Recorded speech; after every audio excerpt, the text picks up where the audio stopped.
Ooh, Bad Larry.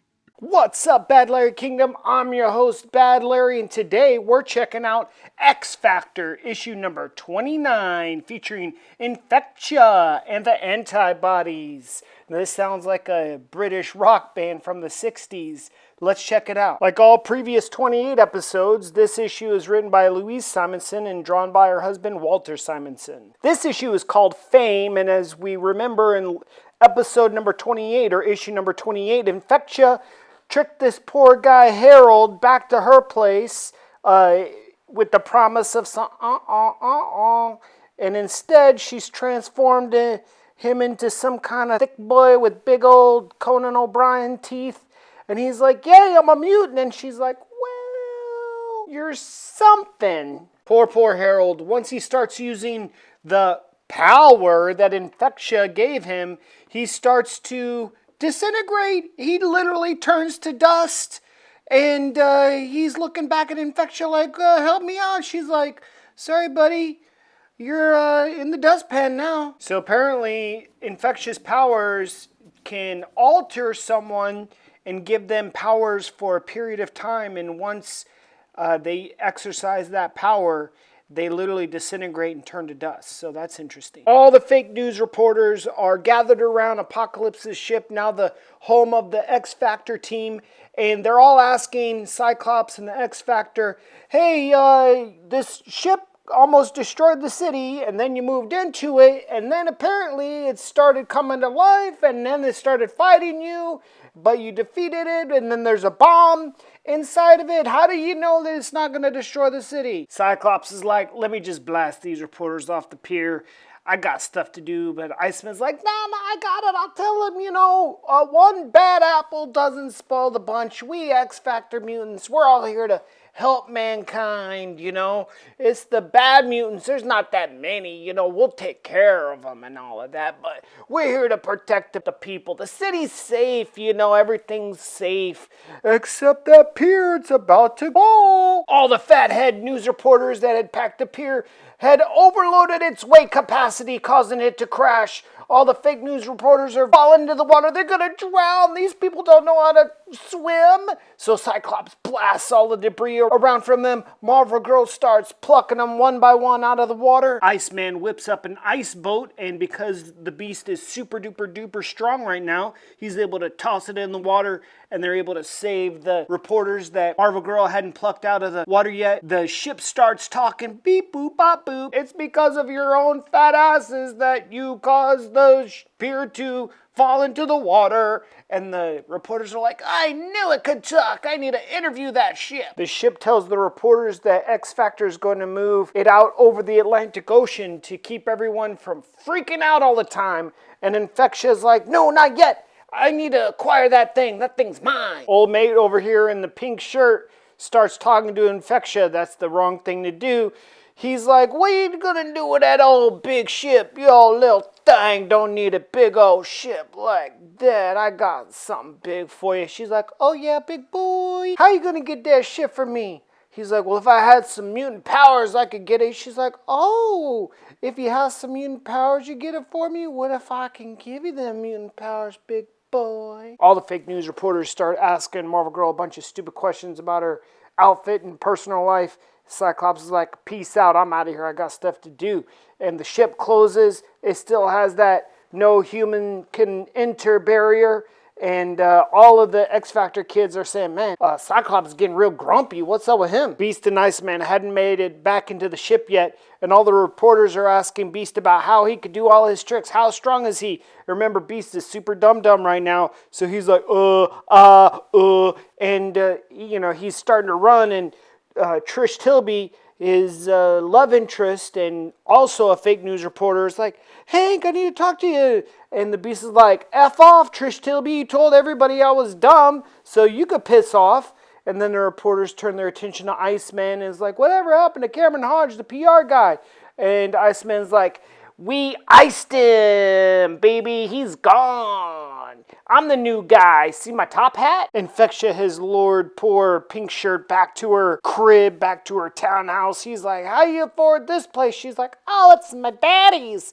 check out his lab. Oh, now you're trapped. Poor pink shirt old dude is like, hey, you know, I'm into some kinky stuff here, lady, but this cage is kind of, you know, what's the safe word? Let me say it. She's like, oh, give me a kiss, big boy. She kisses him, and a lot like Poison Ivy, her kiss transmits the INFECTIA, and he starts to immediately transform into some kind of monster, giving him immense physical power and ugly as sin.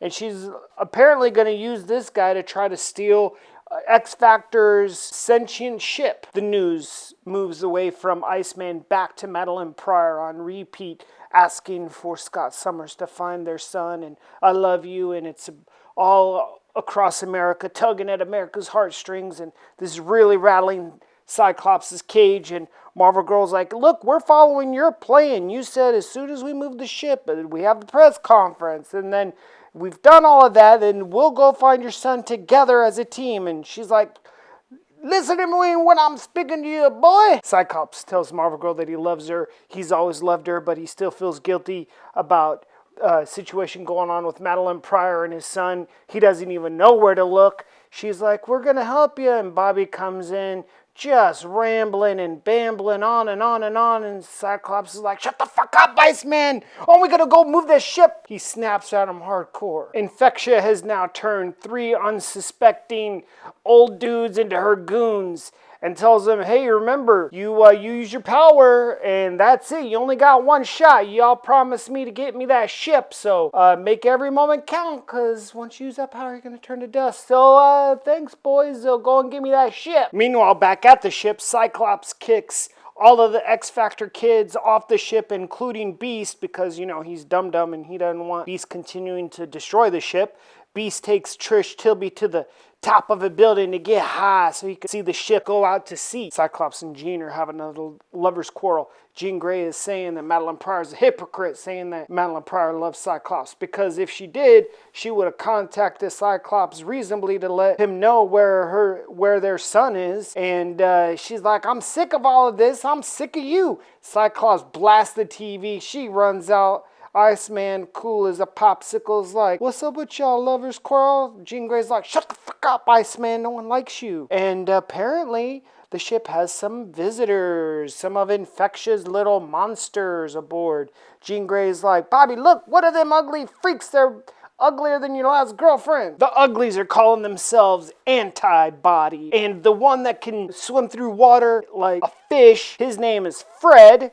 And Iceman's like, who calls himself Fred as a supervillain name? And there's one apparently that can do fire. He tries to melt Iceman. Cyclops is like, stop with the wisecracks and just stick to business while I blast this fool back to where he came from. Archangel flies over the ship. He notices that there's some villains on the ship, but he ain't too concerned. He's looking for another villain. Soon he sees Trish Tilby sitting next to Beast. He swoops down and picks Trish Tilby up, takes her to another rooftop and starts interrogating her to say, where's Trish Tilby? I know she contacted you right before she disappeared. And Trish Tilby's like, I'm not telling you anything. You're a villain. And Archangel's like, I ain't got time for this. I'll chop your head off with my wing. Where's she at, ho? Trish Tilby is spilling her guts to Archangel. When the Beast finally makes it to their location, he thinks he's going to try and save Trish Tilby from Archangel. Archangel slings some poison arrows at Beast. Little poison wingtip cuts make Beast go a little sleepy. And Trish Tilby's like, last I heard, he crashed somewhere in the North Atlantic. They said he was dead. And Archangel's like, plane crashes can be faked. I'm witness to that. Then he bounces. The Beast tells Trish Tilby that it is pretty dumb of him to try and fight Archangel with just bare hands. And Trish Tilby's like, that was kind of dumb. And he says, I wish you would have known me when I was smart. Infectia is watching the battle rage on between X Factor and her antibodies and getting annoyed because they're doing a lot of damage to the ship. And she's like, I want a ship, not a hunk of junk. Marvel Girl is saying how Cyclops is a perfect fighter. He's fighting on automatic warrior mode right now. He's learned how to become a perfect fighter, but he's never learned how to be close to someone. And she's annoyed that she lost her telepathic powers, so she can't get into Scott's mind and figure him out telepathically. And she said, oh, she's bad as Madeline Pryor for attacking him so much. She needs to be more gentle with Scott because he's a fighter. He's not good at getting close to people. And then we move to Iceman, where he's making fun of the monsters being so well dressed. He's like, what is this, the well dressed monster ball? What's going on? What are these monsters all about? Cyclops blasts Mohawk Man, but apparently Mohawk Man is invulnerable, but just for the day. The Mohawk Man monster tries to take a bite out of Cyclops. Cyclops says, boy, buddy, your breath is kicking like Bruce Lee. Can I get a little help over here, Iceman? Iceman tries to ice him up, but the Mohawk Man monster breaks through Iceman's barricades easily. Iceman attempts to swoop in and get Cyclops out of the danger zone, but the Mohawk Monster Man smashes Iceman's ice slide. Meanwhile, Marvel Girl is multitasking. She picks up the Mohawk Monster Man and smashes his ass around all over the place against the building, onto the ground, all the while psychoanalyzing Cyclops' every move and decision regarding Madeline Pryor, his son, and their relationship. So what I'm saying is that she's like every typical girl, always thinking about something else while doing the thing that she's supposed to do, but just telekinetically. Pretty soon, Marvel Girl starts getting real pissed off at Madeline Pryor, saying she really should have called Cyclops and told her where her son is, and she was out there gallivanting with the X-Men. That's how she got lost. And then she gets real super powered and starts blowing everything up, and everyone's like, oh shit. Jean Grey's immense telekinetic power had reverted infectious monsters back to men, and then immediately they turn to dust, because that's what they do. Marvel Girl immediately starts crying, and Cyclops is trying to console her. It's like, hey, there's nothing you could have done. You didn't know they were going to turn to dust. And Marvel Girl's like, I'm not crying about those monsters. I could give two shits about them. I'm worried about you and your mental health. I've been pushing you too hard, and you just can't let Madeline Pryor drag you down into the grave. From the grave, I am gonna be there for my man, and I'm gonna help you find your son. And Scott's like, all right, cool, let's make out now. And Infectia's like, damn, I gotta find some more idiots to help me take this ship. Ooh, this ice guy looks pretty handsome. Maybe I'll kiss him and turn him into one of my freakazoids. And there you have it. Infectia's new target is Iceman, and usually what she gets and what she wants, she gets. Cyclops and Marvel Girl have reunited. They're back on the up and up. Beast is still super dumb, but apparently he's reconciled somewhat with Trish Tilby. And Archangel is off to the North Atlantic to search for Cameron Hodge and confirm he's dead. Thanks everybody for watching this episode. Make sure to hit the like button, subscribe, and be on the lookout for issue number 30 coming out real soon. Thanks.